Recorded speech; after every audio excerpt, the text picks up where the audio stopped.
Section 2, Chapter 7, Intelligence Community, by Dustin J. Carmack. Mission Statement: to arm a future incoming conservative president with the knowledge and tools necessary to fortify the United States intelligence community, to defend against all foreign enemies and ensure the security and prosperity of our sovereign nation, devoid of all political motivations, and to maintain constitutional civil liberties. Overview: the United States intelligence community, IC, is a vast, intricate bureaucracy spread throughout 18 independent and cabinet sub-agencies. According to the Office of the Director of National Intelligence, ODNI, the IC's mission is to collect, analyze, and deliver foreign intelligence and counterintelligence information to America's leaders so they can make sound decisions to protect our country. An incoming conservative president needs to use these intelligence authorities aggressively to anticipate and thwart our adversaries, including Russia, Iran, North Korea, and especially China, while maintaining counterterrorism tools that have demonstrated their effectiveness. This means empowering the right personnel to manage, build, and effectively execute actions dispersed throughout the IC to deliver intelligence in an ever-challenging world. It also means removing redundancies, mission creep, and IC infighting that could prevent these collection tools from providing objective, apolitical, and empirically backed intelligence to the IC's premier customer, the President of the United States. Today, as Abraham Lincoln famously said, "The occasion is piled high with difficulty, and we must rise to the occasion. We must think anew and act anew." The intelligence community maintains an incredible capacity to achieve its mission, but both the IC and the somewhat antiquated infrastructure that supports it often place too high a priority on yesterday's threats and methodologies, instead of trying to identify possible future threats or the methodologies that might be needed to combat them. The IC also often spends too much time overcorrecting for past mistakes. The unintended consequences include hesitancy, groupthink, and an overly cautious approach that allows personal incentives to drive preset courses. The IC must be perceived as a depoliticized protector of America's civil rights and security. The American people are understandably frustrated by the fact that those who abuse power are rarely held to account for their actions. This must change, beginning with leadership that is both committed to ensuring that these agencies faithfully execute the laws of the land under the Constitution, and resolve to punish and remove any officials who have abused the public trust. The IC must also start to look forward, not backward. A concerted, disciplined, leadership-led initiative must be undertaken to refocus and shift IC prioritization, funding, and authorities to new and emerging threats, technologies, and methodologies if the United States is to prevail against its global adversaries. Unfortunately, America's major strategic threat is a nation-state peer and possibly ahead of the U.S. in strategic areas. An incoming president must understand that today's intelligence competition could well require analyzing technologies the U.S. does not have, or compartmentalizing certain information, as was done during the Cold War, because of intelligence penetration. A future president's ability to drive the resources needed to defeat another nation-state giant should therefore be the focus of near-term IC reforms. Office of the Director of National Intelligence, ODNI. The ODNI was established in the aftermath of the attacks on 9/11 and intelligence failures leading up to the 2003 U.S. war in Iraq. The office and its functions stem from authorities established under executive orders promulgated by President George W. Bush in 2004, followed by statutory authorizations in the Intelligence Reform and Terrorism Prevention Act of 2004, IRTPA. Proponents of an ODNI hope to establish reforms similar to the Goldwater-Nichols Department of Defense, DoD, reforms of the 1980s, which identified recurring problems within DoD's command and control architecture, and led to unified combatant commands, with the chairman of the Joint Chiefs of Staff as the senior ranking member of the armed forces and principal military advisor to the president. The ODNI was envisioned as a small but powerful IC coordinating agency led by a Director of National Intelligence, DNI. As the President's principal intelligence advisor, the DNI would lead and provide oversight of the President's intelligence authorities while wielding a cudgel, budget, and appointment authorities to break institutional silos that had caused past intelligence integration failures. Originally envisioned by the 9/11 Commission as a strengthened, authoritative position, the final congressionally negotiated product, signed by President Bush, has led to ambiguous and vague authorities that are dependent on who is selected as DNI and Central Intelligence Agency, CIA, director, and their level of support from the White House and National Security Council, NSC. 9/11 Commission Executive Director Philip Zelikow warned in a 2004 hearing that creating a new agency lacking any existing institutional base would require authorities at least as strong as those we have proposed, or else it would create a bureaucratic fifth wheel that would make the present situation even worse. The ODNI has become that bureaucratic fifth wheel, about which Zelikow warned. For example, under the Bush administration's initial legislative proposal, the CIA director would have been under the authority, direction, and control of the DNI, and no longer the head of an autonomous agency. Additional mechanisms envision full budget authority for the DNI, including within DoD's intelligence components, as opposed to coordinating authority. Through arduous, sausage-making, and relatively quick negotiations, lawmakers produced statutorily vague authorities that traded away the DNI's ability to direct budgetary authority across the entire IC, including DoD, and left the CIA a subordinate but independent agency with duties to report to the DNI without explicit directing authority. These statutory developments were what led President Bush's first choice to serve as DNI, Robert Gates, to turn down the position. In discussions with the White House over the post, Gates noted that the legislation weakened the leadership of the community, and that, instead of a stronger person, he ended up with a weaker person because the DNI had no troops and no additional powers really on the budget, hiring, and firing. Gates noted that success would require the president to make explicit publicly that the DNI is head of the intelligence community, not some budgeter or coordinator, and that the position's only prayer of success is for the president to say plainly how he sees the job. Without his explicit mandate, the endeavor is doomed to fail.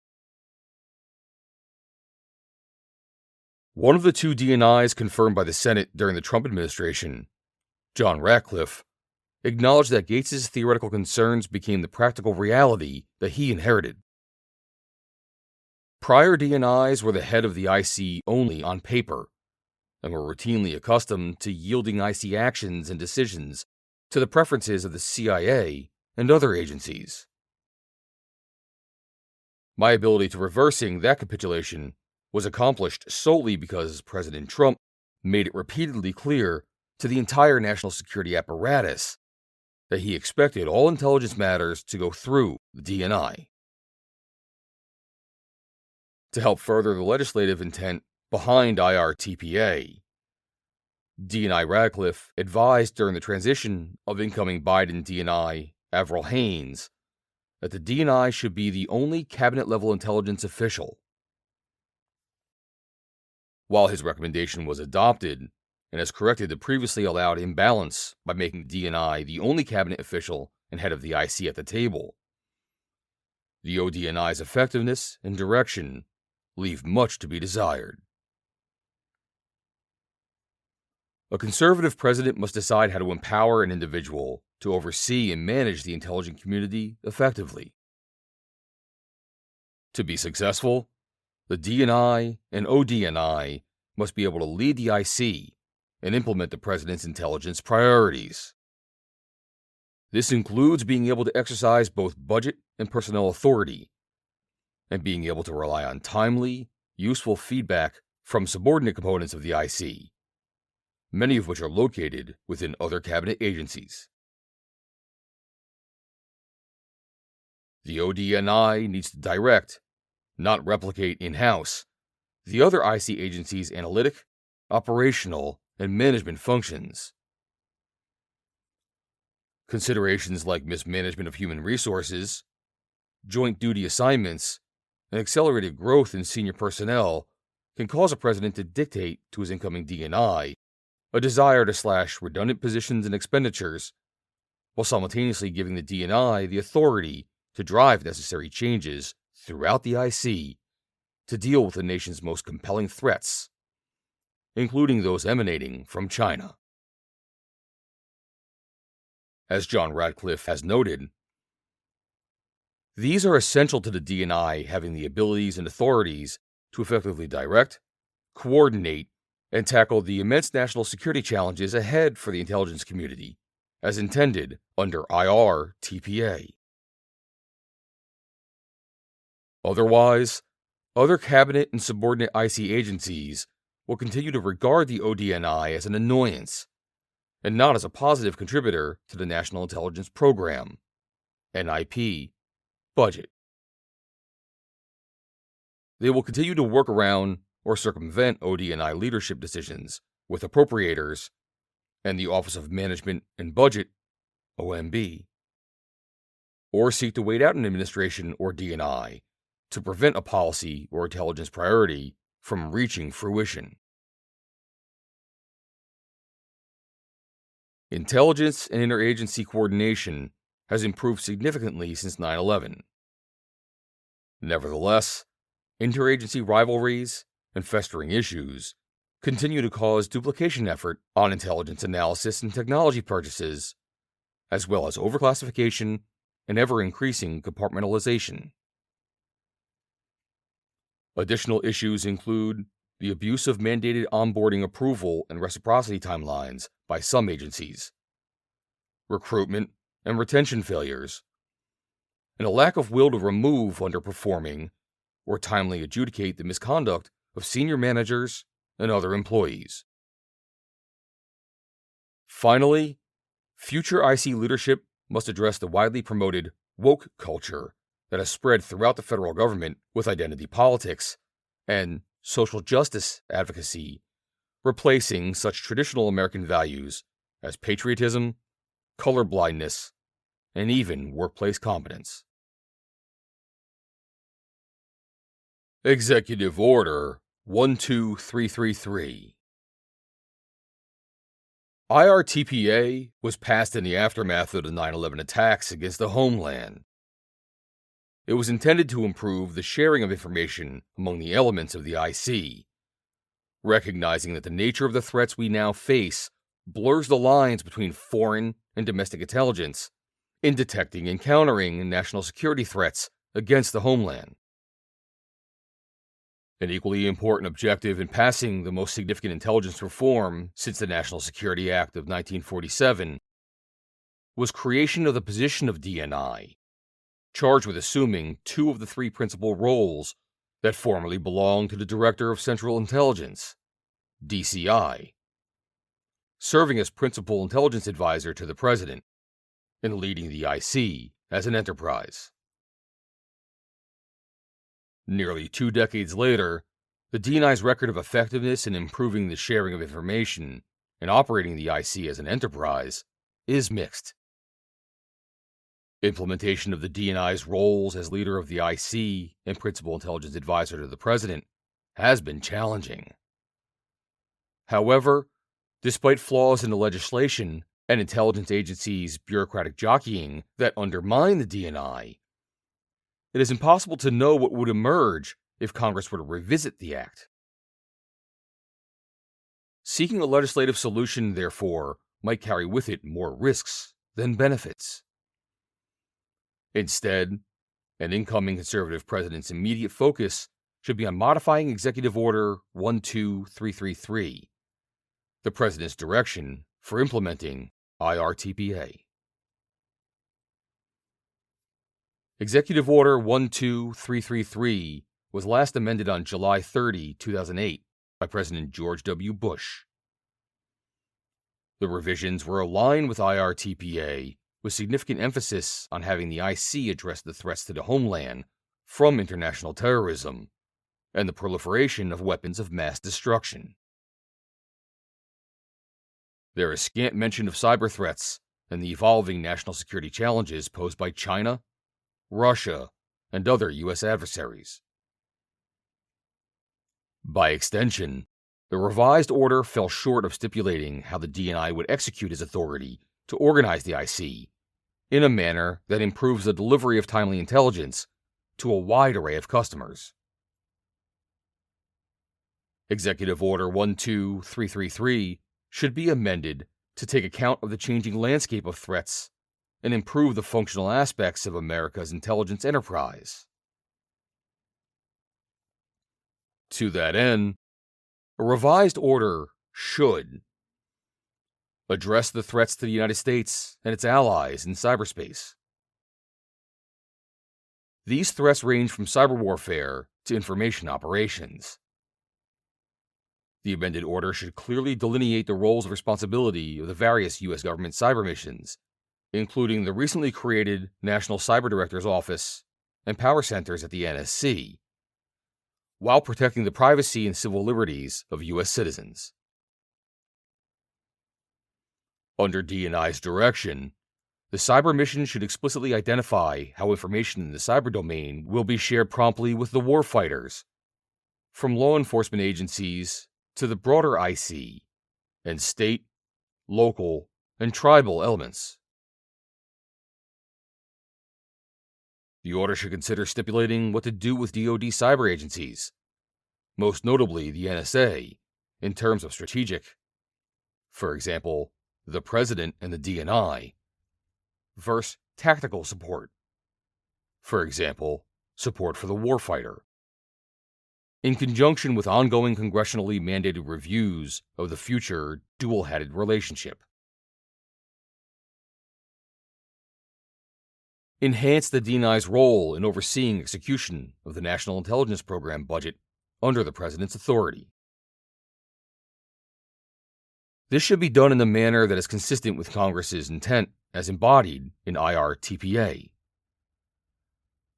Under the executive order as written today, the DNI shall oversee and direct the implementation of the National Intelligence Program.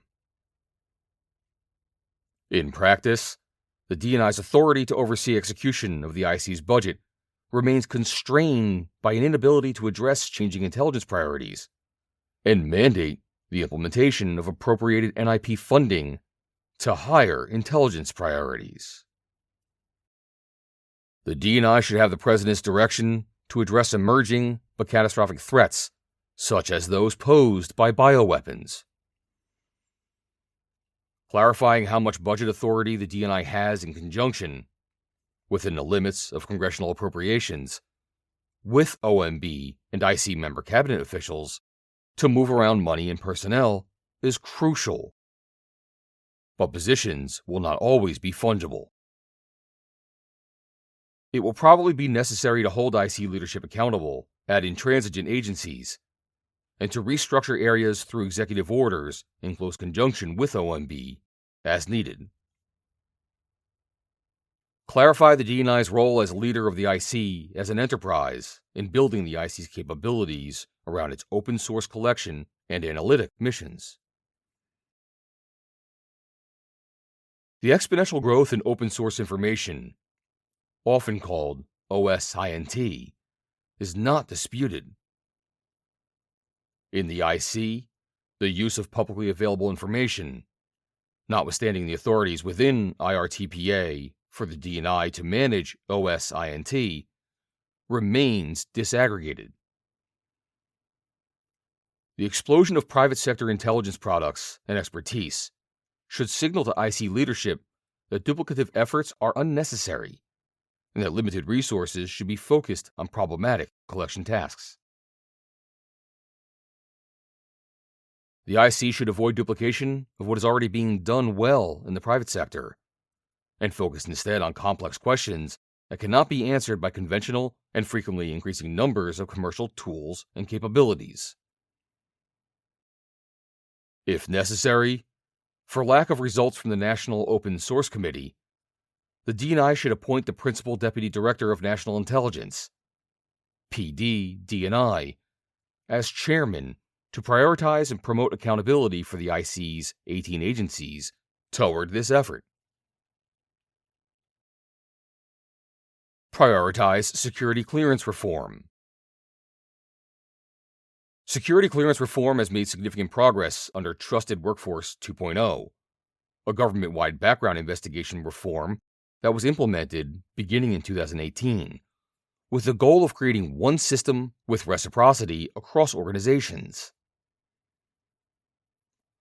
This included allowing movement from periodic reinvestigations toward a continuous vetting (CV) program with automated records checks, adjudication of flags, the mitigation of personnel security situations before they become a larger problem, or the suspension or revocation of clearances.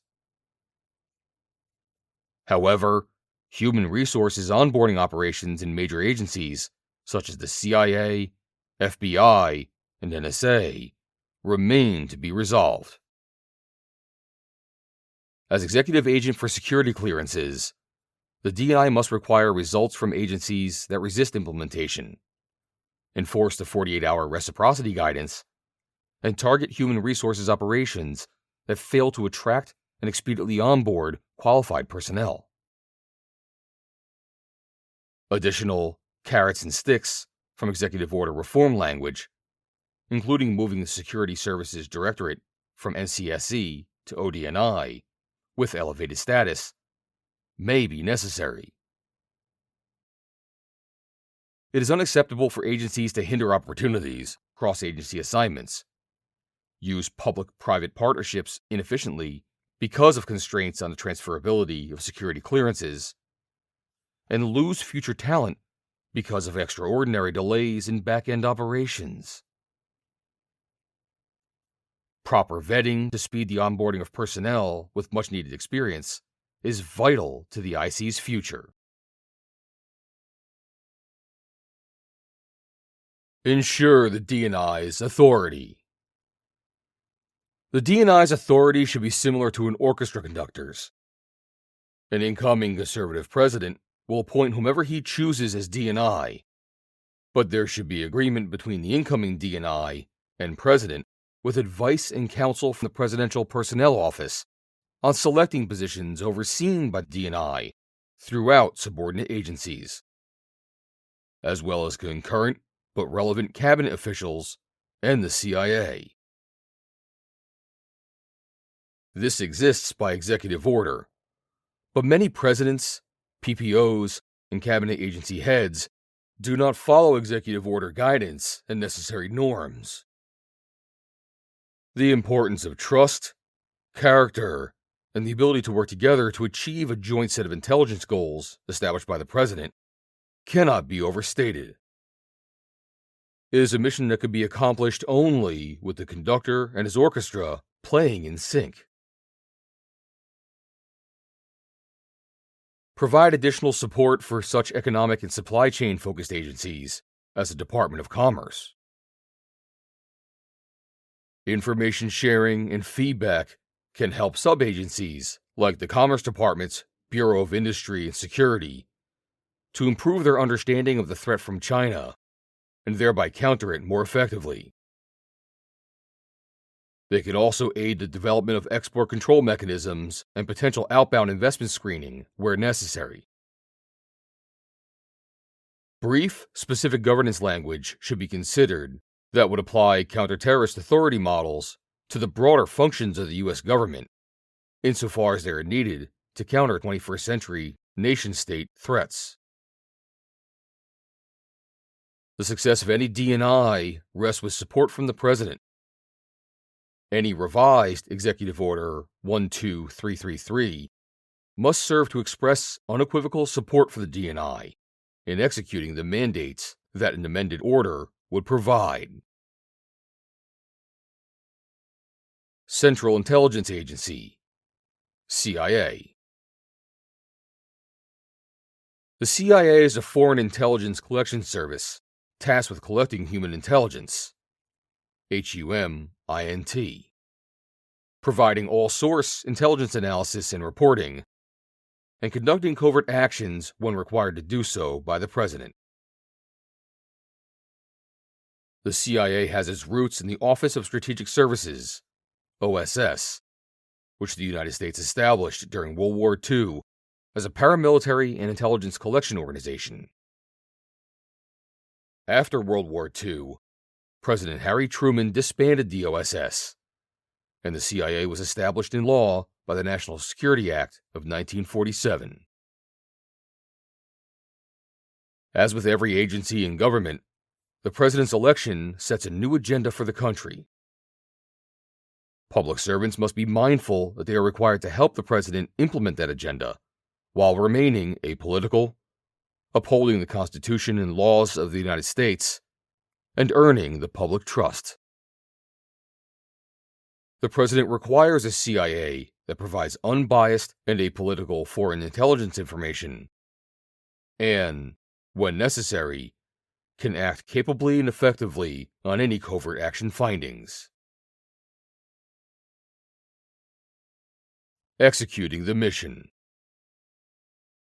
The CIA's success depends on firm direction from the President and solid internal CIA director-appointed leadership.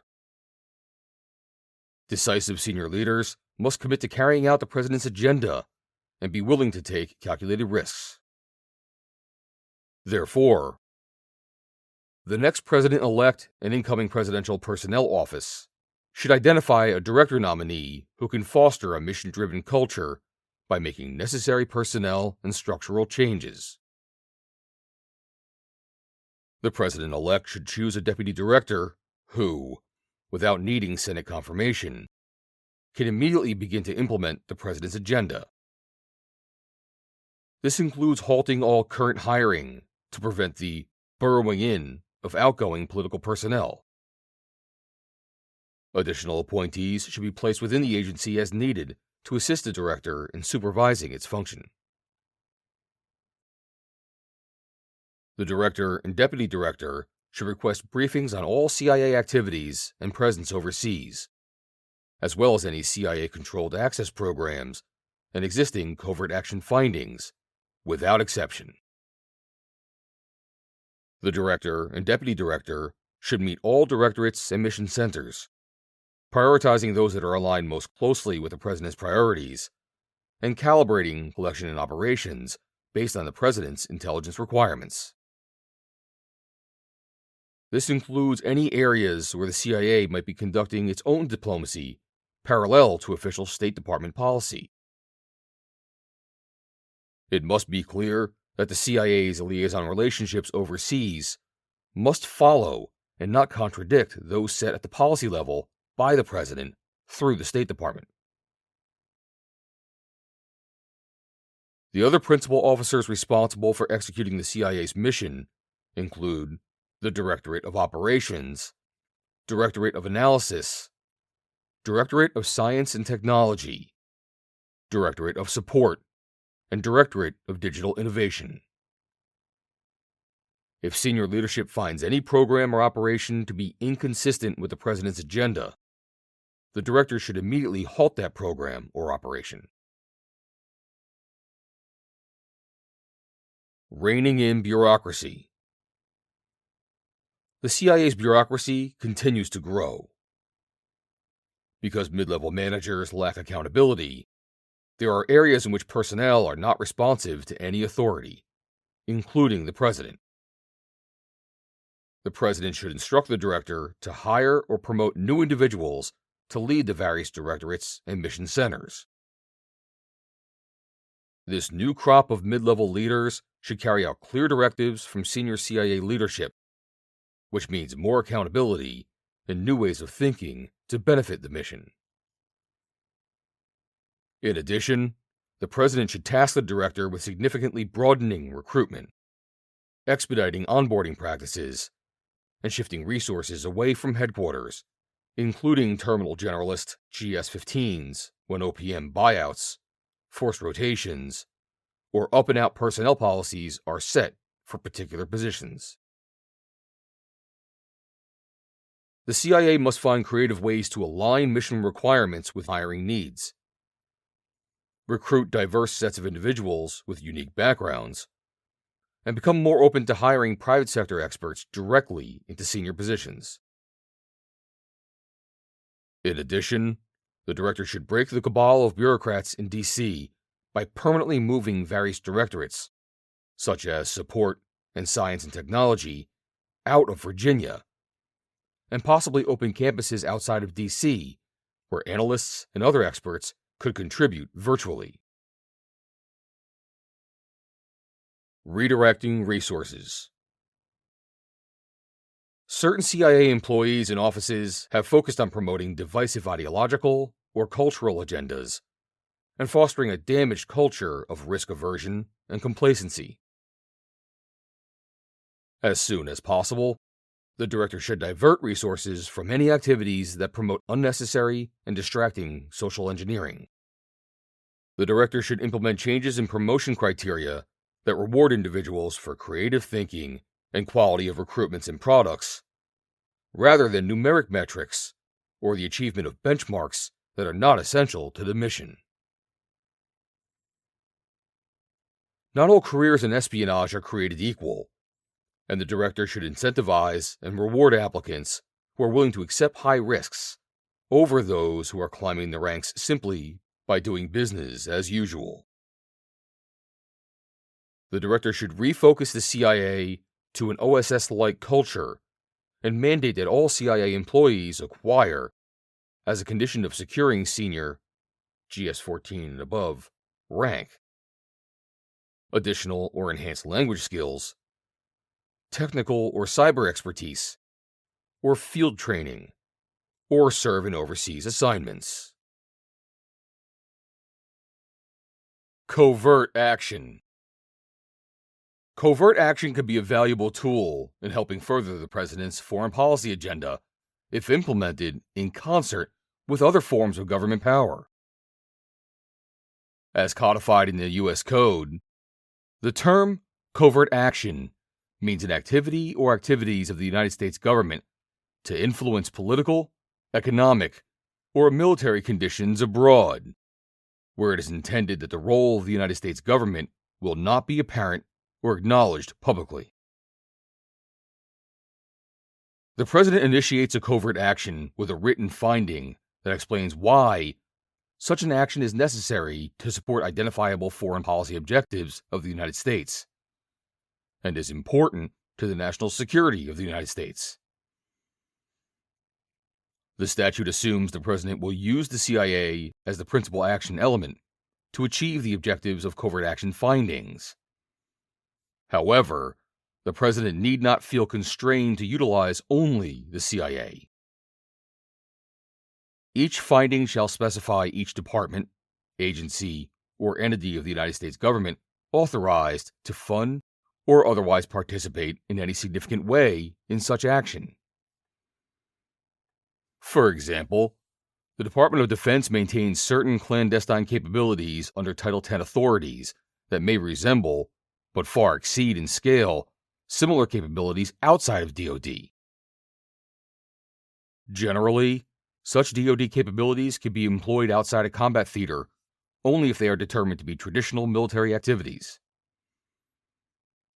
In practical terms, this means that many DoD capabilities, including those in the space of cyber domains, can be employed only after the initiation of armed conflict.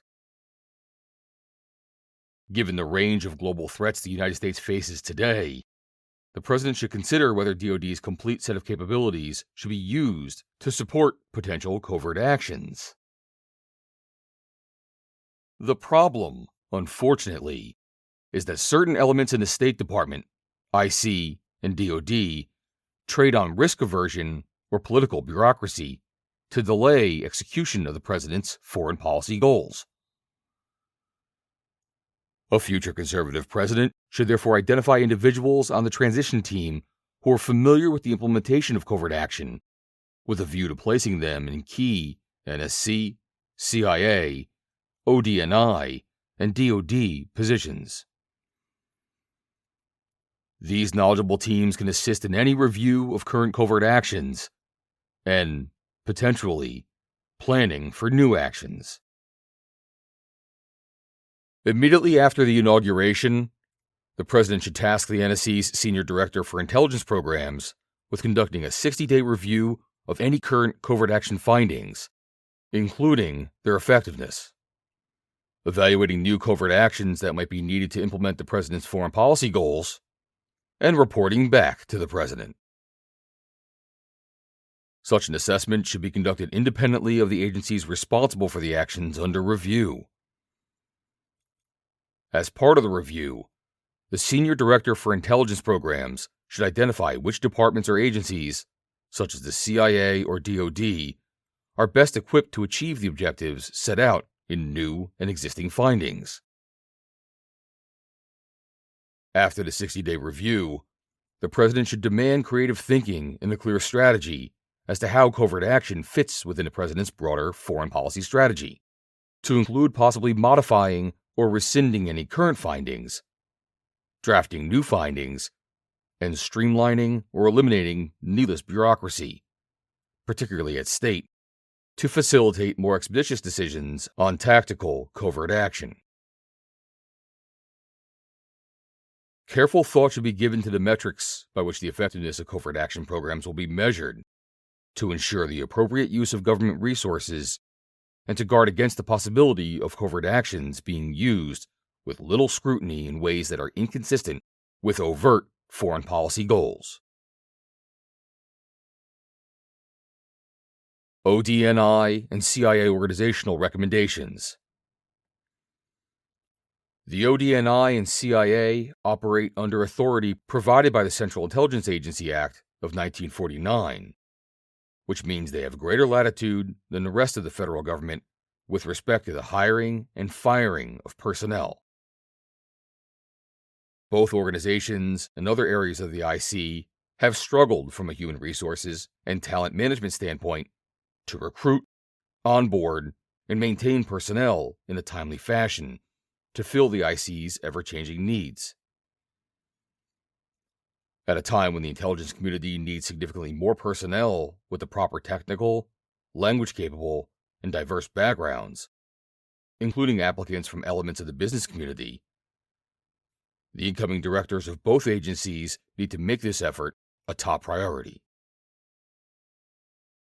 Past D&I's chiefs of staff and additional front office staff historically have come from outside the IC, commonly under a misconstrued staff reserve structure that is intended to avoid a Schedule C designation within the IC.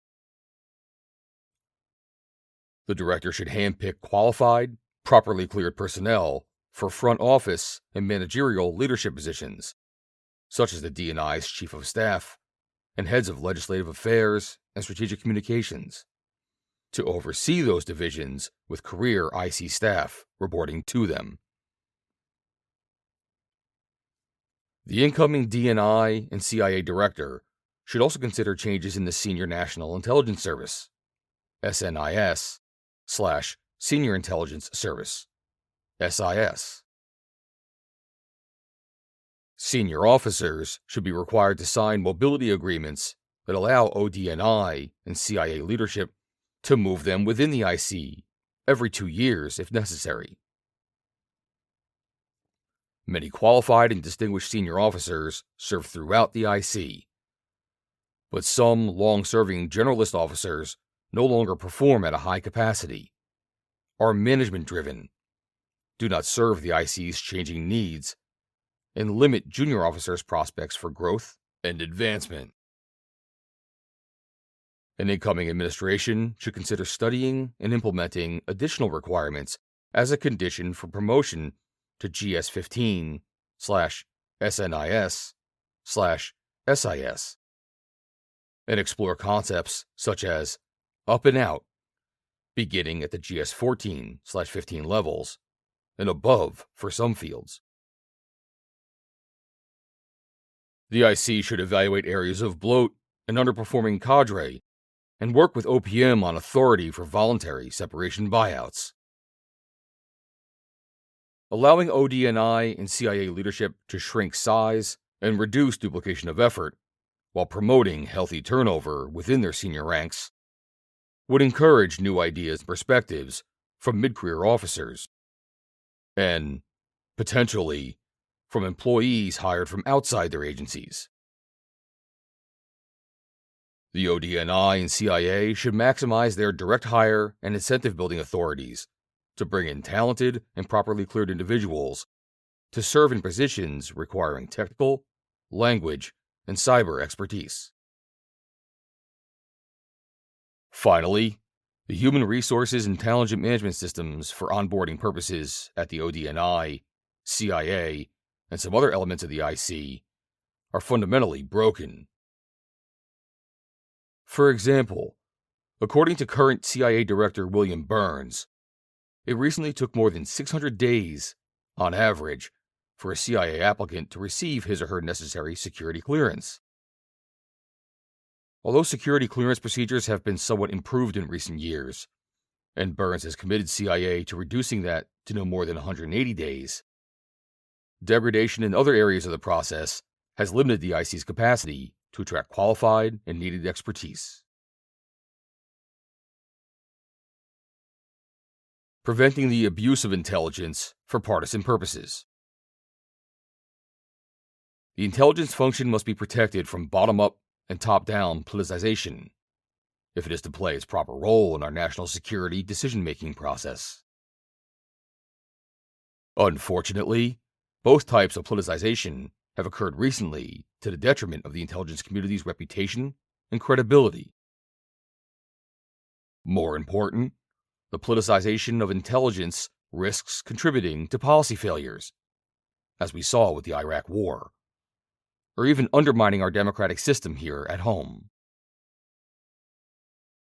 In particular, the IC must restore confidence in its political neutrality to rectify the damage done by the actions of former IC leaders and personnel regarding the claims of Trump-Russia collusion following the 2016 election, and the suppression of the Hunter Biden laptop investigation and media revelations of its existence during the 2020 election. But the problem is not confined to the executive branch struggle between the IC and policymakers. It also relates to the IC's relationship with Congress, as evinced by DNI James Clapper's failure to answer honestly in response to congressional questions about government surveillance programs. The ODNI and CIA are undergoing a crisis of confidence based on several factors. First, President Barack Obama's CIA director, John Brennan, gravely damaged the CIA by minimalizing the Directorate of Operations and exploiting intelligence analysis as a political weapon after he left office. Brennan's role in the letter signed by 51 former intelligence officials before the 2020 election is unclear.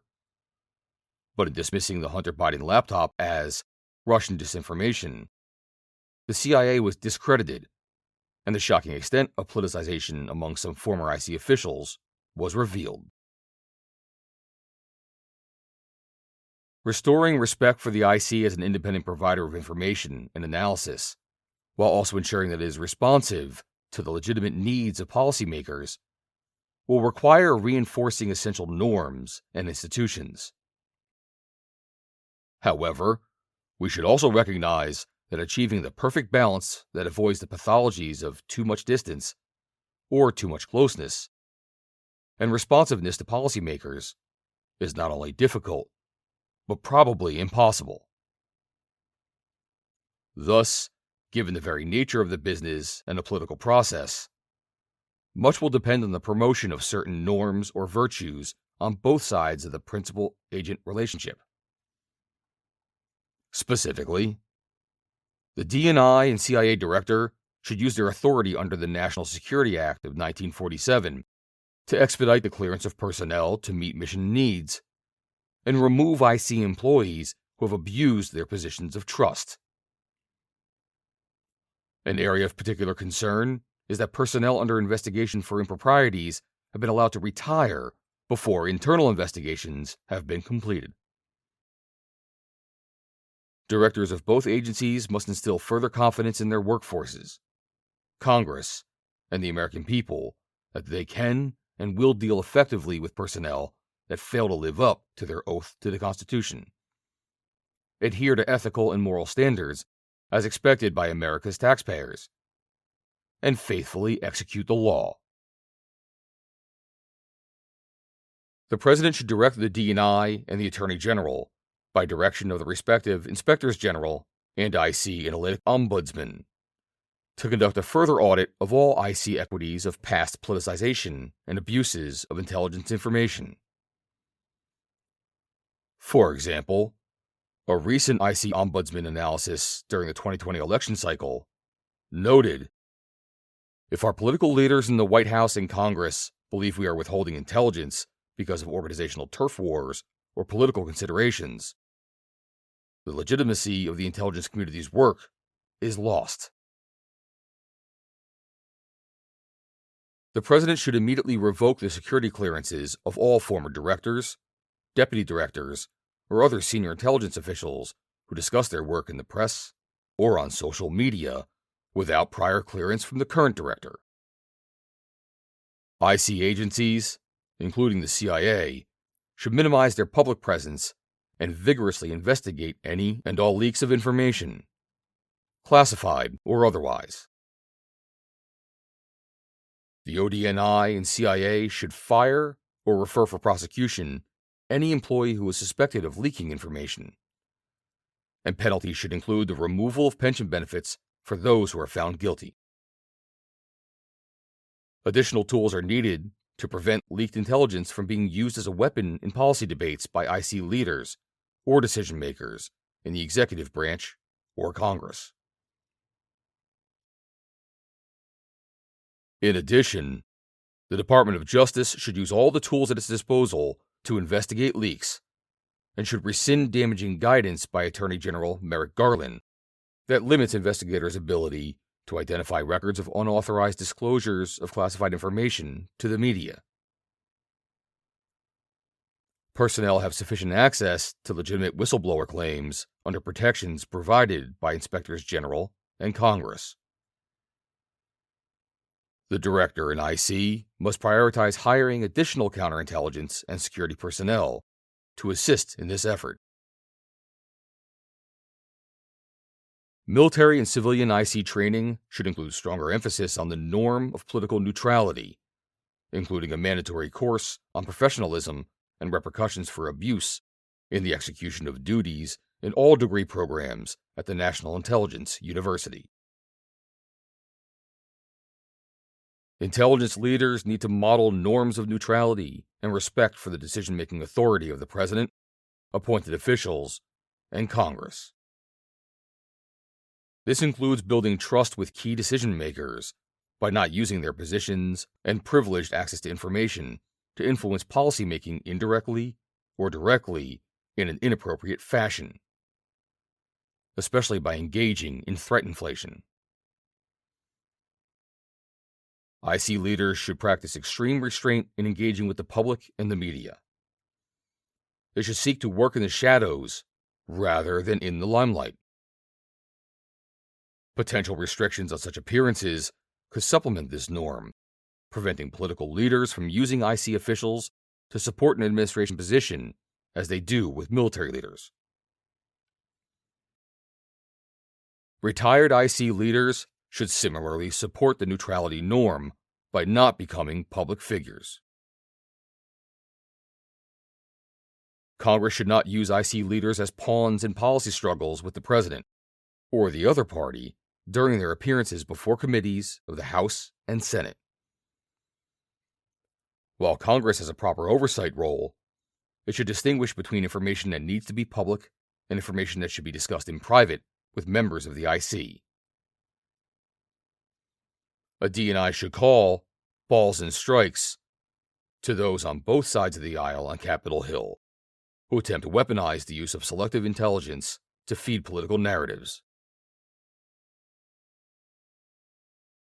Political leaders should avoid manipulation by appointment, a practice by which intelligence leaders are selected for their policy views or political loyalties instead of their skilled expertise. Presidents should also avoid public rebukes and pressure from the intelligence profession, which can include intimidation and bullying, to shape IC analysis. This will be easier if IC leaders live by the norms of neutrality, and thus are not seen as political actors, for whom political responses are deemed necessary. Intelligence leaders and professionals should never cook the books for presidents, or change or shape their analysis to preserve access or status. Foreign Intelligence Surveillance Act, FISA. A future president should understand the importance of FISA, while also seeking reforms and accountability for any abuses of its authorities. When discussing FISA and what changes may need to be made, it is important to note and recognize that there are stark differences among the individual FISA authorities.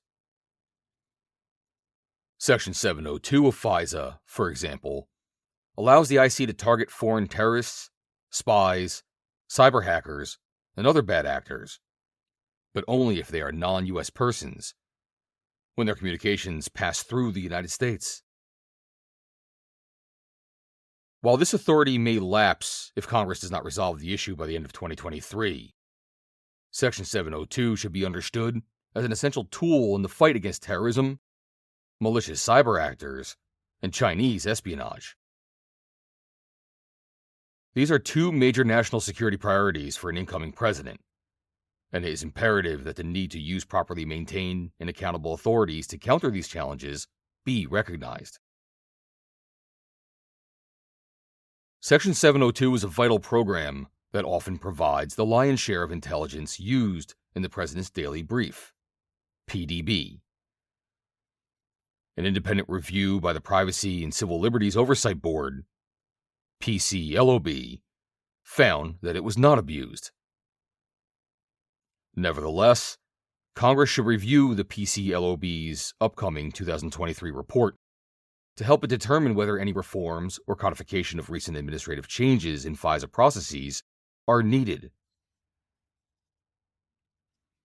Other authorities in Title I and Title III, often referred to as traditional FISA, have elicited valid concerns about the politicization of intelligence collection authority in recent years. When seeking surveillance of Trump campaign advisor Carter Page, for example, the FBI and the Department of Justice concealed vital information from a specialized court and submitted applications that were riddled with errors. An incoming conservative president should consider reforms designed to prevent future partisan abuses of national security authority. A package of strong provisions to protect against such partisanship might include stiffer penalties and mandatory investigations when intelligence leaks are aimed at domestic political targets, tighter controls on otherwise lawful intercepts that also collect communications of domestic political figures, an express prohibition on politically motivated use of intelligence authorities, and reforms to improve the accountability of the Justice Department and the Foreign Intelligence Surveillance Court. To keep intelligence credentials from being used for partisan purposes, former high-ranking intelligence officers who retain a clearance should remain subject to the Hatch Act after they leave government to deter them from tying their political stands or activism to their continuing privilege of access to classified government information.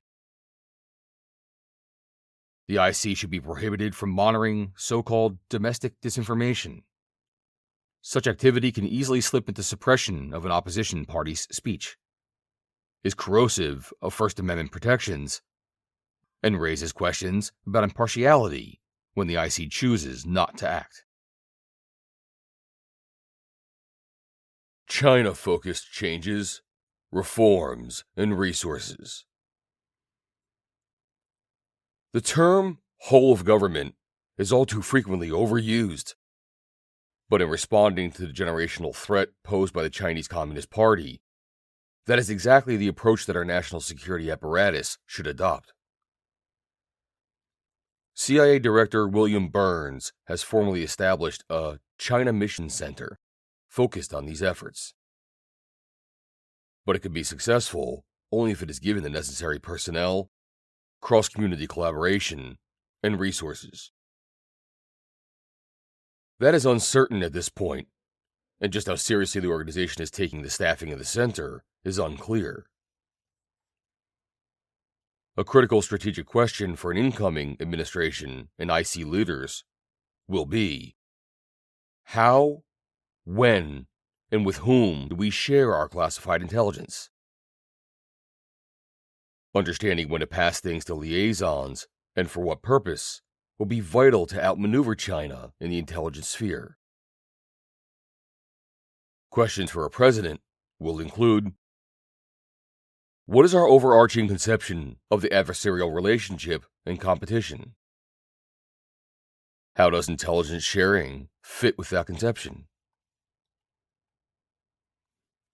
Some members of Congress have said that intelligence relationships, such as the Five Eyes, should be expanded to include other allies in the Asia-Pacific, in, for example, a Nine Eyes framework.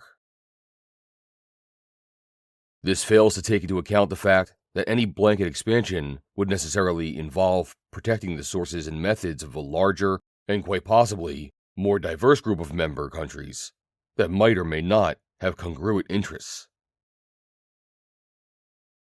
That being said, however, a future conservative president should consider what resources and information-sharing relationships could be included in an ad hoc or quasi-formal intelligence expansion.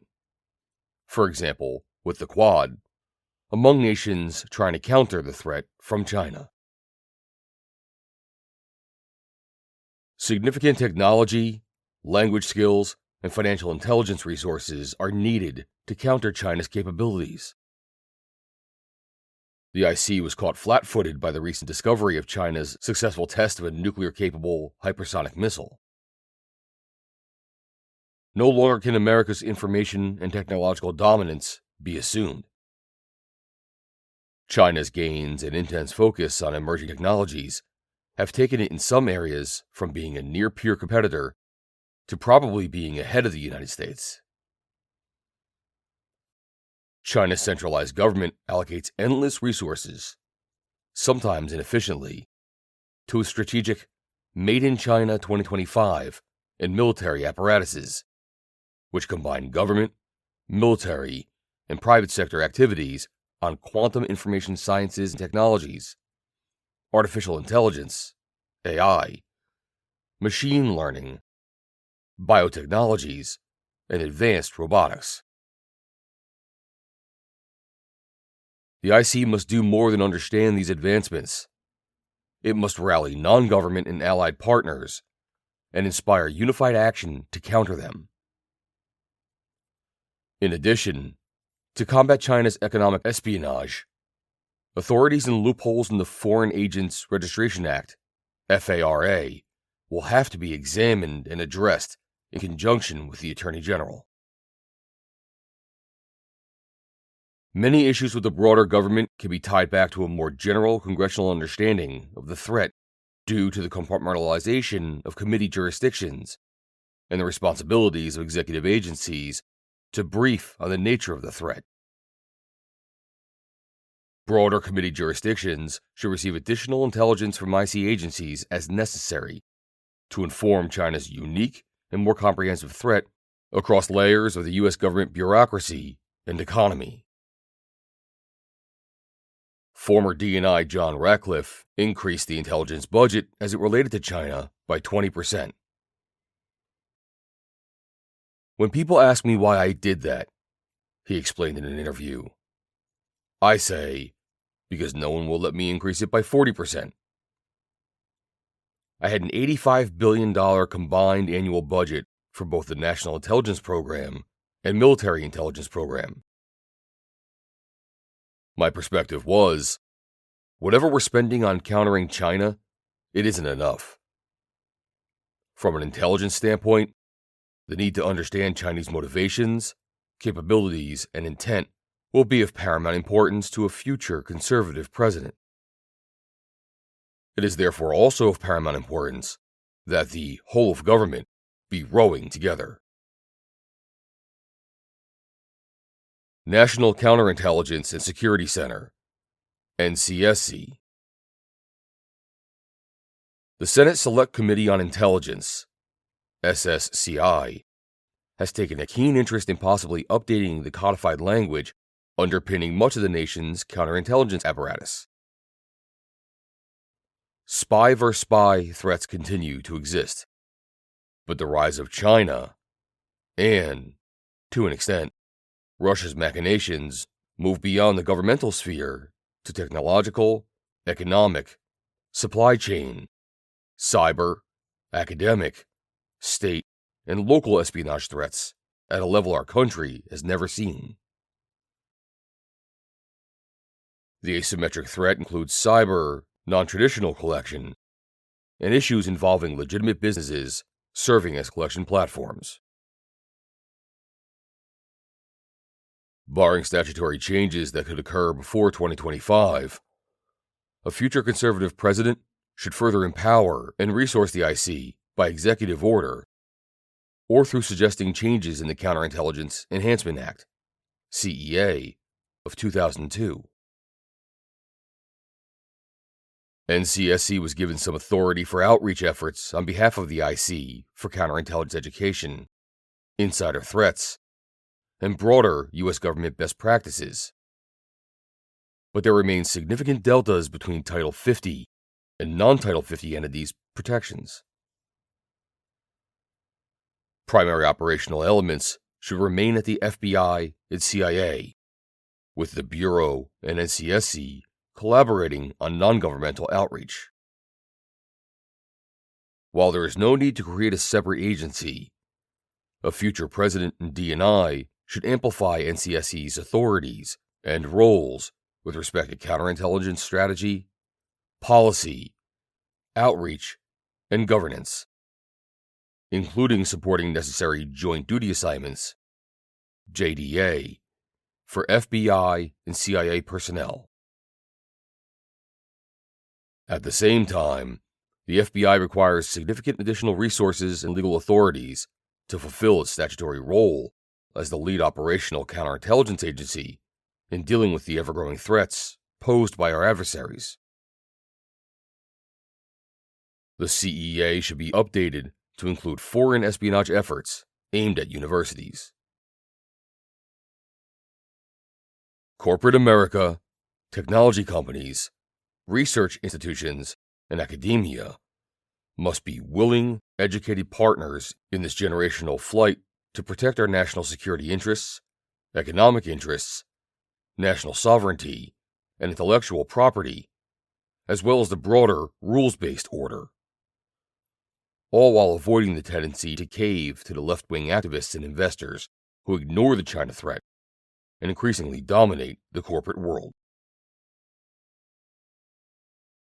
reinstitution of the National Security Higher Education Advisory Board, and the National Security Business Alliance Council should be prioritized with leadership from the NCSC, the FBI, or a combination of both entities. When the CCP steals at least $400 billion to $600 billion in intellectual property each year, it is time to devote some strategic thinking to exactly how and to what degree counterintelligence efforts can help to protect America's commercial endeavors. If Chinese strategic technology gains are happening almost entirely in transnational commercial space, for example, and the private sector is also gathering and analyzing some critical intelligence, these essential data points should assist in national-level counterintelligence efforts. The NCSC was created in the aftermath of 9/11 as a Terrorist Threat Integration Center, TTIC, which later became the National Counterterrorism Center, NCTC, pursuant to President George W. Bush's Executive Order 13354. The NCTC was an organization of approximately 36 detainees from across the U.S. government, with a mandate to integrate counterterrorism intelligence and missions, including terrorist screening. Eventually, in November 2014, the Director of National Intelligence, DNI, established NCSC by combining the Office of the National Counterintelligence Executive with the Center for Security Evaluation, the Special Security Center, and the National Insider Threat Task Force to effectively integrate and align counterintelligence and security mission areas under a single organizational construct. The Director of NCSC serves in support of the DNI's role as Security Executive Agent, SEC-EA, to develop, implement, oversee, and integrate personnel security initiatives throughout the U.S. government. NCSC has added value in such areas as fusing cross-community intelligence for terrorism watch list purposes and improving information sharing, while carrying roughly half of the overall cadre for the ODNI. An incoming administration should focus NCTC on integrative tasks, many of which cannot be carried out elsewhere in the IC, but should not use personnel and resources for redundant analyses that duplicate the work of such other IC entities as the FBI and CIA. Additional areas for reform. Analytical integrity. The tradecraft of intelligence analysis is mostly a collection of lessons learned over decades about what works and does not work in a profession whose high-stakes work is performed by thousands, but also bears little outside scrutiny and provides few metrics by which to gauge success or failure on a regular basis. These lessons have accumulated from the perceived misuse of intelligence by consumers, as was the case with respect to war-related assessments of the Johnson and Bush administrations. Failures, such as the failures to warn of the collapse of the Soviet Union and the specific threat of 9/11. Successes in piecing together tactical and often technical puzzles, such as estimates of Iranian nuclear program maturation. And strategic victories, such as anticipating critical geopolitical developments that have been years in the making. Historically, this tradecraft has been passed on in the form of unwritten rules learned on the job and in agency-specific training classes. But increasingly, since the intelligence reforms of 2004, they have been codified IC-wide under the direction of the Deputy Director of National Intelligence for mission integration. A RAND study of U.S. intelligence tradecraft notes that the vast majority of intelligence analysts reside outside the Central Intelligence Agency and do work that is tactical, operational, and current. The study goes on to note that the Defense Intelligence Agency, DIA, has as many analysts as the CIA has, and that the National Security Agency, NSA, has several times as many analysts as does the National Geospatial Intelligence Agency, NGA, indicating both the breadth of the IC's technical collection and its emphasis both on developing analysts who can interpret secret human or technical intelligence in quick turnaround pieces and on countering tactical, asymmetric threats like terrorism. During the Cold War, however, there was a more balanced analytical focus with greater emphasis on strategic intelligence issues as a means of outcompeting the Soviet Union. This kind of analysis deals not only in secrets, but also in mysteries, making well-founded but ultimately unknowable predictions about future actions by a competitor or adversary. The tradecraft necessary to succeed in strategic analysis requires substantive regional and topical expertise developed over the years to supplement experience in the daily collection and understanding of secrets. Institutionally, it also requires that agencies' analytic processes be open to discussion, debate, and dissent, because analysts must work together to describe a probable range of future outcomes and warn about unproven current threats, rather than using the collection to solve a single puzzle with a definitive answer. Regarding its mission to follow longer-term issues, the IC is falling short in resources and in openness to dissenting opinions, which, if taken seriously, can help responsible officials respond more effectively to threats and threat actors. The IC Analytic Ombudsman has expressed concern that hyperpartisanship has threatened to undermine the foundations of our republic, penetrating even into the intelligence community. For example, the Ombudsman noted in a report on the IC's handling of election threat analysis in 2020 that, in his view, CIA officials had deliberately downplayed dissenting views and coordination comments expressed by experts at the National Intelligence Council and elsewhere, who felt there was evidence of Beijing's intent to exert at least some influence on the 2020 election, as opposed to the consensus view that Beijing did not interfere in U.S. elections. Senior CIA analysts and leaders made it difficult to have a healthy analytic conversation in a confrontational environment, while violating multiple official IC tradecraft standards. By not allowing dissents or considering alternatives, the CIA exercised undue influence on intelligence. Subsequent exposure of China-linked online influence and the FBI's warnings about continued efforts through the 2022 midterms highlight the folly of undue certainty without consideration of alternatives. On election influence and other controversial issues, such as the origin of COVID-19, analysts at the most powerful intelligence agencies have increasingly tended to use the leeway they have been given to insert their political views into their work in order to influence, if possibly even control, the analytic process. They do this in ways that attempt to squash dissent and impair the creation of a culture in which entrenched views are challenged and unpopular analytical lines can survive or not according to their merits.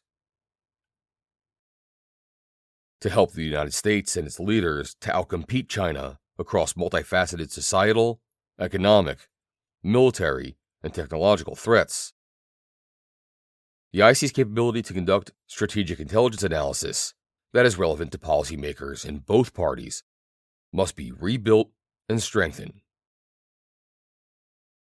Because Beijing may be a peer or even exceed U.S. capability in some areas, the post-9/11 analytic focus on quick turnaround secrets is not good enough. Strategic planning, informed by intelligence, must take place for the United States to stay ahead of whatever new threats China may pose. An incoming conservative president will have the opportunity to signal the demand for such strategic products and prioritize their production through communications to intelligence leaders and formal mechanisms such as shifting priorities within the National Intelligence Priority Framework and structuring the President's daily brief. The incoming DNI should also emphasize implementing the recommendations in the Ombudsman's report, especially regarding objectivity, the inclusion of dissenting viewpoints, and more serious efforts to hold senior leaders accountable for back-channel attempts to change or suppress analytic views. Accounting for the long history of intelligence failures and surprises, an incoming conservative president must appreciate the ambiguity, complexity, limits, and assumptions inherent in intelligence assessments. Intelligence often deals with the human dimension in complex decision systems within a foreign country or organization, and this makes consistently accurate predictions difficult, if not impossible, to develop. Seeing something and understanding what you are seeing are two different things. So a president should consistently and patiently press the IC about its potential biases, assumptions, methodology, and sourcing. With regard to election threat analysis and politically controversial topics, agency leaders should take seriously the Ombudsman's admonition that we need to maintain tradecraft standards across all countries and topics by ensuring that equitable standards apply across all foreign threat actors. Analysis should be put forward without regard to the domestic political ramifications of intelligence conclusions. Obligation to share and real-time auditing capability. The federal government has made admirable progress in recent years by being more forward-leaning in sharing cyber threat intelligence with private sector partners and the public, emphasizing that the protective nature of such information is of value only if we put it into the right hands at the right time. Since critical infrastructure and services are overwhelmingly owned, managed, and defended by the private sector in the United States, there's been an increasing emphasis on declassifying intelligence and sharing actionable information with private sector partners, often through industry-specific information sharing and analysis centers, ISACs, regional meetings on government and private sector experts called InfraGard, run by the FBI, direct public notification from the Department of Homeland Security, the FBI, and, increasingly, the NSA, and more discreet one-on-one engagements led by the collecting agencies. These programs properly recognize the private sector's role in providing cybersecurity for Americans. In practice, however, the intelligence shared by the U.S. government through these venues is too often already known or no longer relevant by the time it makes its way through the downgrade process for sharing. In addition, government shared information often needs to take advantage of the opportunity to provide context, such as attribution, trends, and size of the observed cyber problem. As warranted, additional context should be provided to the private sector as a matter of routine. To continue improving the U.S. government's ability to defend the country's most vital networks, the IC must adopt a obligation to share policy process, including the capacity for right to release intelligence products, whereby newly discovered technical indicators, targeting, and other intelligence relevant to cyber defense are automatically provided either to the public or to the targeted entities within 48 hours of their collection, which is how counterterrorism intelligence has been managed for years when it comes to a duty to warn. Under this policy, agency heads should still have the flexibility to withhold intelligence for operational or counterintelligence reasons, but would need to report regularly to Congress on the number of and justification for exceptions. This policy would make sharing intelligence and defending networks the default, as it is already in the rest of the cybersecurity community outside the IC, to improve the quantity, relevance, and timeliness of defense information, while ensuring accountability for top leaders when they must withhold this information. One of the most significant challenges within the IC is presented by the need to share information promptly among the 18 elements of the intelligence enterprise. The only long-term solution to the understandable tension between the need to share information and the need to protect intelligence sources and methods is a robust, real-time auditing capability that electronically flags unauthorized access. Under an identity management system with real-time audit, even the most sensitive information acquired by America's intelligence agencies can be shared, and the access to and use of that information are appropriately monitored. Establishing a real-time auditing capability is essential to decreasing the risk for the heads of intelligence agencies in meeting their statutory requirements, to ensure that they protect sources and methods associated with the classified information their agencies collect. Overclassification. There is broad consensus across the U.S. government and among stakeholders that the system for classifying, declassifying, and otherwise marking and handling sensitive information is at a crossroads.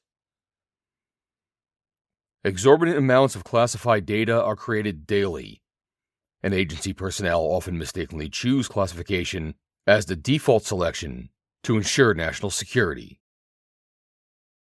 At the same time, the effectiveness of downgraded and carefully declassified information to support foreign policy efforts has been borne out in, for example, alerting the broader world of Russia's buildup and likely plans for its invasion of Ukraine. Two executive orders principally govern how the U.S. government handles classified and sensitive information. Executive Order 13526, Classified National Security Information, issued in 2009, prescribes the classification levels and procedures for declassification. Executive Order 13556, Controlled Unclassified Information, issued in 2010, aimed to establish a uniform program for managing all unclassified information that requires safeguarding or dissemination controls. The current system for declassifying classified national security information, CNSI, is extraordinarily analog, requiring experts' review of individual records. Declassification policies are based on human review of paper and need to contemplate and handle the proliferation and volume of digital records created by agencies. The U.S. government will soon reach the point at which manual review is impossible. The declassification of CNSI should support key U.S. national security objectives, reflect mission priorities, and not serve solely as a necessary procedural function. Reforms should include tighter definitions and greater specificity for categories of information requiring protection, more stringent policies to effect significant reductions in the number of original classification authorities, OCAs, stricter accountability measures at the OCA level, and more detailed security classification guides. Enhanced metrics for accuracy of classification. A general simplification of the overall system for the benefit of users. On the back end, an ODNI-run declassification process that is faster, nimbler, default to automated, and larger scale should be a priority. Additionally, Investments in IT are required to deal with the growing volumes of CNSI collected and produced in the digital age, along with many years' worth of existing analog and digital holdings that could provide valuable historical insights. An incoming administration needs to explore options to prioritize funding for innovation in declassification management. For example, by establishing a budget line item specifically for the modernization of declassification or designated funding for program classification management as a special interest item. The administration will also need to transition to using technology, including tools and services for managing big data, which provide a robust electronic record repository, making information within and across agencies easier to organize and locate, and facilitating more rapid review and release capabilities for records of emerging interest. Artificial intelligence/machine learning, which, when incorporated into existing business practices, enables machine interpretation of unstructured text and data, applies decision support technology to enable more consistent classification decisions, and expedites reviews between agencies. An expansion of commercial cloud services, which facilitate the rapid testing and deployment of new tools and technologies. However, technology is not a panacea. Human expertise in information holdings and routine validation of the technology will always be necessary. With or without machine assistance, agencies who require more people and more varied skill sets to improve their ability to meet the electronic records era's classification and declassification demands and serve an incoming administration's goals. Broader U.S. government and IC intelligence needs. Increasingly, conflicts among U.S. adversaries, such as China, Russia, Iran, and North Korea, are conducted in the realms of technology and finance. This challenge requires new tools, authorities, and technological expertise across the U.S. government, particularly at the Commerce Department's Bureau of Industry and Security, BIS, and the Committee on Foreign Investment in the United States, CFI-US, which is housed at the Treasury Department. An incoming conservative president should task his DNI and Secretary of Commerce with increasing coordination. The resources needed for BIS and SCIF capacity, and proper and necessary intelligence sharing to counter the activities of multifaceted adversaries such as China. This would include additional work with private sector expertise, granting clearances to niche sector experts and United States citizen commercial and financial partners as needed. Cover in the digital age. Even in the public domain, it is becoming increasingly clear that protecting the identities of undercover intelligence officers is difficult in the digital age. The truth is that as our daily activities are conducted predominantly in the digital domain, our antiquated system for providing cover to undercover officers has lagged woefully behind the threat from foreign adversaries. The DIA, CIA, and FBI are increasingly aware of this threat and are devoting resources to the problem. Their back-office infrastructure, however, is such that they are still using methods for providing cover from decades past that put valuable intelligence officers at unnecessary risk. How intelligence officers and their families are taught to use smartphones and social media, travel, conduct banking, and take and share pictures, even how and when they are paid, can make it difficult to protect identities. Legends, fake backstories, and identities are often weak, incomplete, and unable to stand up to a basic Google search. Officers operating under non-official cover are offered even less protection and training to help them succeed. In addition, ubiquitous technical surveillance, UTS, techniques being refined by technologies emanating from the regimes in China and Russia will continue to be highly challenging for intelligence officers.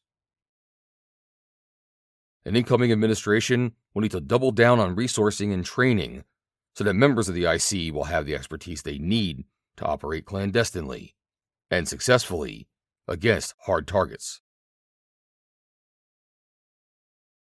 Privacy Shield.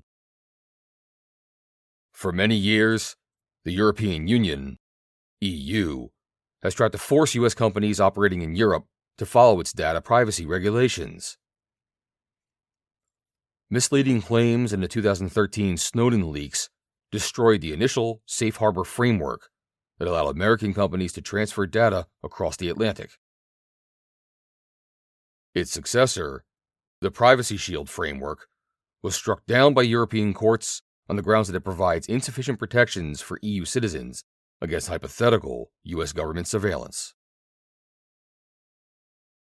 Those same European courts exempted the intelligence services of the EU member states from the standards applied to the U.S., suggesting that trade protectionism may be the real motive behind data privacy regulations. In 2022, the Biden administration negotiated a new agreement, the Transatlantic Data Privacy Framework, intended to withstand European legal challenges. Given the fate of its predecessor, it is not certain that it will survive. Executive Order 14086, Enhancing Safeguards for United States Signals Intelligence Activities, implements this new framework by attempting to align signals intelligence collection practices with European privacy regulations. At most, the executive order's changes will be helpful support for the framework in future European litigation. At worst, they could throw sand in the gears of important intelligence programs. An incoming conservative president should reset Europe's expectations. Brussels has always arbitraged the difference between being a military ally against, for example, Russia, and conducting a full-blown trade conflict with the United States. Restrictions on data exports have been part of the trade conflict, but now they could seriously harm our military and intelligence capabilities. Moreover, restrictions on U.S. intelligence collection hurt the Europeans themselves, especially as the United States shares unprecedented amounts of intelligence on Russia's invasion of Ukraine with Europeans. Europe is telling the United States to meet intelligence oversight standards that no European country meets. At the same time, exports of data to China are unexamined and, so far, free from legal challenges. That violates World Trade Organization agreements as an arbitrary and discriminatory data protection standard. It is a betrayal by a nominally allied jurisdiction. European court rulings that struck down prior data privacy frameworks were grounded not in constitutional law, but in a treaty among European nations. If the EU accepted an international agreement that data may flow to the United States under a more reasonable standard than the one adopted by the court, that interpretation would be binding, at least as a gloss on the earlier treaty. The United States has never seriously pushed back against the EU. Now is the time. An incoming president should ask for an immediate study of the implementation of Executive Order 14086 and suspend any provisions that unduly burden intelligence collection. At the same time, in negotiation with the Europeans, the United States should make clear that the continued sharing of intelligence with EU member states depends on successful resolution of this issue within the first 2 years of a president's term. It is time for a real solution, not the 30 years of stopgaps imposed by Brussels. President's Daily Briefing, PDB. An incoming conservative president should make clear what the president's daily brief is and is not. The PDB should be for the president specifically, with a much narrower distribution and addressing areas of strategic concern. During the transition, the future National Security Advisor, along with the DNI, should conduct a review of current PDB recipients and determine which should remain recipients when the president's term begins. Instead of being used as a statement of record for the agencies, the PDB often misses the areas of interest for presidents and their senior advisors. The president should want the PDB to focus on providing the information needed for the often imperfect and complex decisions that a president needs to make, which should always be based on the best intelligence that can be gathered. Where consensus and agreement are possible, an IC-coordinated product is excellent.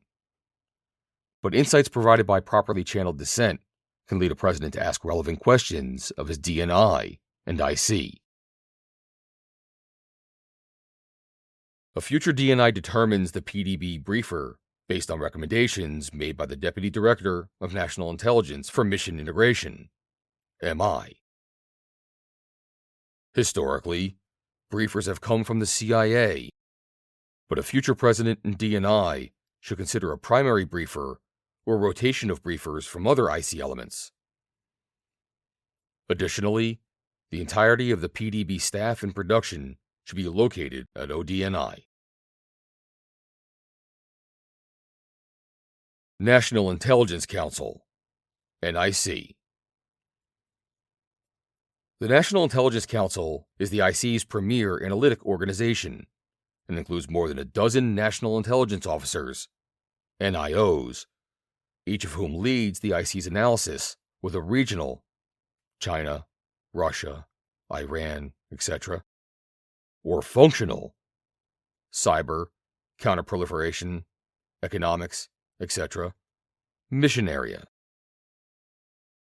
This includes authoring national intelligence estimates on major strategic issues with the entire IC, overseeing and deconflicting the annual analytic plans of each agency, and weighing in on day-to-day major analytical issues, sometimes individually. For example, by writing the NIC's strategic memos or providing detailed expert briefings to the president before major discussions. Historically part of the CIA, the NIC was reorganized into the ODNI, as was the PDB. It retains the CIA's objective analytic culture and is staffed primarily with CIA officers. However, as many as 25% of its NIOs over the decades have come from academia or the private sector, bringing in much-needed outside expertise to collate and understand intelligence with perspective and skills that are not necessarily nurtured within the IC. In recent years, there has been greater emphasis on encouraging officers from other agencies, particularly the DIA, NSA, and FBI, to serve as NIOs or as their deputies. To encourage greater analytic independence and debate, the incoming administration should require that non-CIA officers comprise at least 50% of the NIC's membership, and that the first among equals NIC chairman is an outsider from one of the three major IC agencies with reporting responsibility to the PD-DNI. Opening these senior analytic roles to the best analysts, regardless of agency, would also encourage the continued maturation of analytic cadres and tradecraft at those agencies, and give them an equal voice in interagency analytical disputes, which in turn would give the president access to the best thinkers and a variety of sources and perspectives from across the entire IC, rather than from the CIA alone. IC Chief Information Officer. The Intelligence Community Chief Information Officer, IC-CIO, directs and oversees all aspects of the classified IT budget for all the IC's 18 elements. As the DNI's principal advisor for technology, the IC-CIO must be well-versed in technology, acquisitions, operations, and interagency cooperation to advance our technical prowess and simultaneously direct a bureaucracy that, left unchecked, will serve each element's own preferences.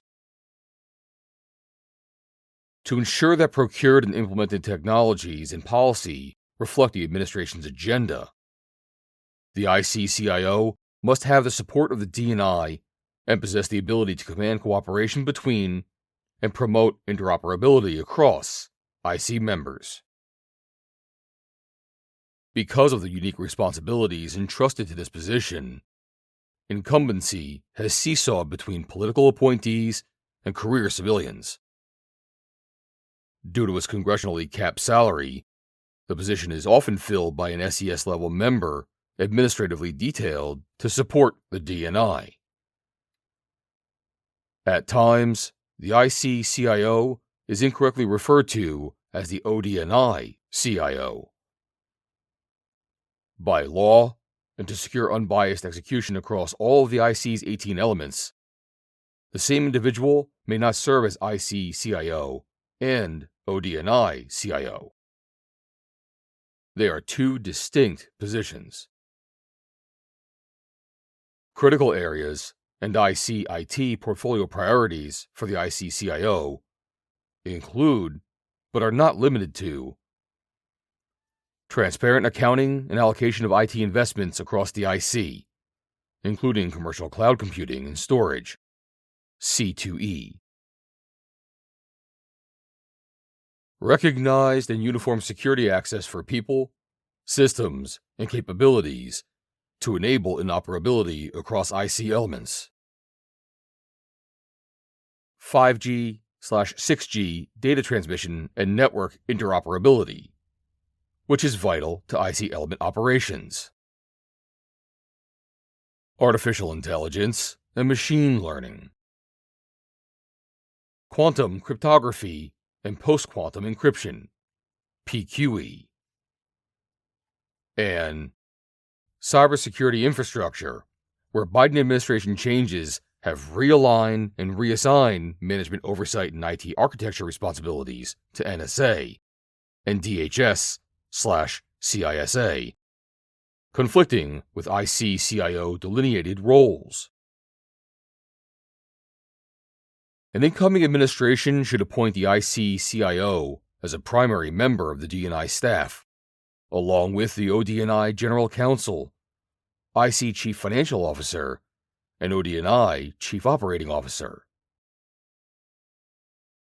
The President-elect should require immediate reviews of the progress in implementing post-quantum encryption at a minimum for IC and defense systems, but preferably throughout the government.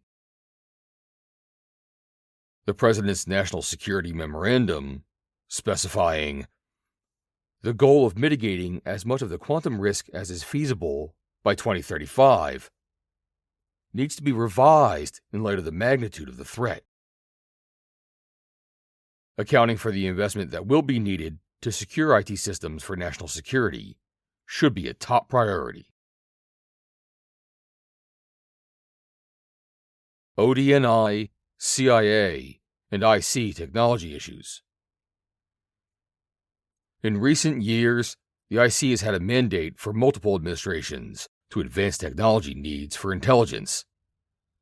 Needs that have seen massive changes as a result of such threats as China's advancement in technology and data infrastructure. Many of the projects coming out of ODNI and CIA's Science and Technology Directorate, S&T, focus on expensive, AI-driven, open-source work. But there is likely duplication of effort in areas where the private sector and entrepreneurs are already making progress. The Intelligence Advancement Research Projects Activity, IARPA, and S&T should focus primarily on challenging technology problems. avoiding duplication of what is already being done well in the private sector in such areas as practical defense cyber intelligence and artificial intelligence research would help to focus the agencies on the complex shadow tasks at hand, while simultaneously freeing limited resources for advancement in other areas. President's Intelligence Advisory Board and PIAB Intelligence Oversight Board. The President's Intelligence Advisory Board, PIAB, is charged with providing the President with an independent source of advice on the IC's effectiveness, while offering insights into the IC's future plans. The board is meant to have access to all information needed to perform its functions, and to have direct access to the President. The Intelligence Oversight Board is a standing committee within the PIAB. These entities should be tasked with giving independent, informed advice and opinion concerning major matters of national security, focused on long-term, enduring issues central to advancing and protecting American interests. This should include taking a broader, deeper look at critical trends, developments, and their implications for U.S. national and economic security, relying on unclassified and open-source information. The importance of space. With China developing increasingly capable space and counterspace technologies, and Russia taking more aggressive action in space, space has emerged as the latest warfighting domain. In response, the DNI created the Office of the Space Executive, OSX, in 2018 as an experiment to promote greater integration of IC space activities without incurring excessive overhead. The DNI mandated greater collaboration across the enterprise without adding personnel, altering authorities, and increasing budgets. The Space Executive's design reflects the original design principles of the ODNI.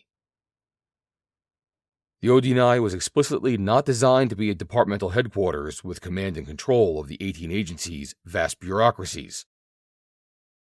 Rather, it was designed to be small and lightweight, with a mission to coordinate and integrate the critical activities of the IC's 18 agencies, without creating new bureaucracy.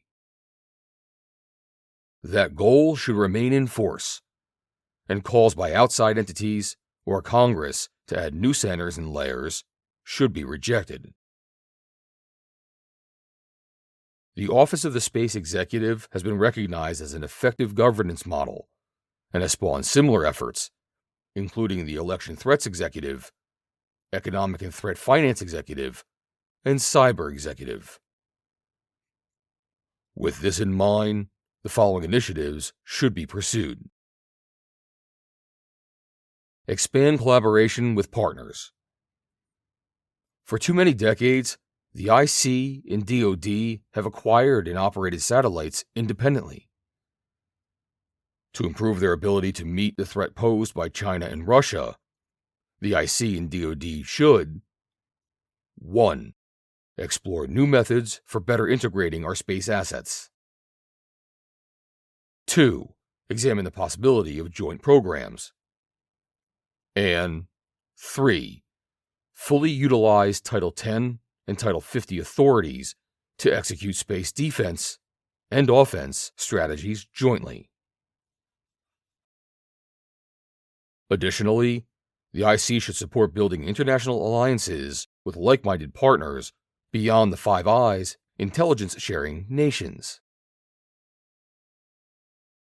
Increasingly, potential allied nations and their commercial companies are developing innovative space capabilities to augment and strengthen the U.S. space defense and intelligence posture. Refocus space-related intelligence collection. The IC has developed a space threats collection posture predicated on 3 assumptions. 1. The best information on developing space threats comes from collection against the adversary's military institutions on Earth. 2. There should be a clear dividing line between DoD's intelligence activities and the IC's. And 3. Only government-developed, exquisite capabilities can inform threat analysis and decision-making effectively. Developments by our adversaries and the emergence of a vibrant commercial space marketplace over the past decade have rendered all three assumptions false and even dangerous. The IC must therefore refocus and invest in methods that will enable it to characterize accurately the threats that already exist in space, not just on the ground. Break down barriers to information sharing and collaboration with the DoD, and embrace commercially derived capabilities that can be adapted to a national security mission, all while emphasizing the need to protect critical supply chains and the cybersecurity needs that result from an increasingly government-commercial, low-Earth orbit. Our nation's economic and national security depends on being able to advance America's leadership position in space, which is eroding in the face of increasing threats from adversaries and our own inaction. An unfinished experiment. The intelligence community, including specifically the role of the DNI and ODNI, is an unfinished experiment. The envisioned design principle was a conservative one, a small, network-centric model for enterprise coordination, as opposed to a large monolithic bureaucracy like DHS. The ODNI, however, has reverted in some ways to a bureaucratic and hierarchical model characterized by limited effectiveness. Historically, the CIA has undercut the DNI and maintains primacy in the IC hierarchy, especially regarding the White House. An incoming conservative president can right the ship and return the IC governance model to first principles by using a limited but empowered leadership and coordination design to serve the nation's intelligence and national security needs, while reclaiming the public trust with fiscal responsibility, political neutrality, personnel accountability, technological prowess, and necessary human capital needed to counter the immense nation-state and asymmetrical threats facing our country. End of Chapter 7.